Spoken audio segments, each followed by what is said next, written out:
अनवान, नन्हा जुगनू और ख्वाबों की वादी। एक सरसब्ज़ व शादाब वादी में एक नन्हा सा जुगनू रहता था जिसका नाम चमको था। चमको बाकी जुगनुओं से मुख्तलिफ था क्योंकि वो सिर्फ रात को नहीं बल्कि दिन में भी रोशनी फैलाने का ख्वाब देखता था।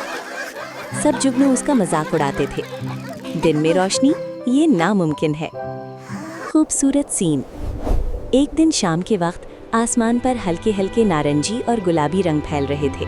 सूरज गुरूब हो रहा था, दरख्तों के साए लंबे हो रहे थे और हवा में फूलों की खुशबू थी। चमकू एक ऊंचे पत्थर पर खड़ा आसमान को देख रहा था। उसकी आंखों में चमक थी। अचानक वादी में अंधेरा छा गया क्योंकि बादलों ने सूरज को ढांप लिया। सब जानवर घबरा गए। इसी लम्हे चमको ने हिम्मत की, अपनी सारी ताकत जमा की और तेज रोशनी से जगमगा उठा। पूरी वादी रोशनी से भर गई। बच्चे खुशी से तालियां बजाने लगे, परिंदे दोबारा चहचहा उठे और सब जुगनू हैरान रह गए। वादी के बुजुर्ग कछुए ने कहा, जो अपने ख्वाब पर यकीन रखे वो नामुमकिन को भी मुमकिन बना देता है। उस दिन के बाद चमको सिर्फ जुगनू नहीं रहा, वो बन गया उम्मीद की रोशनी।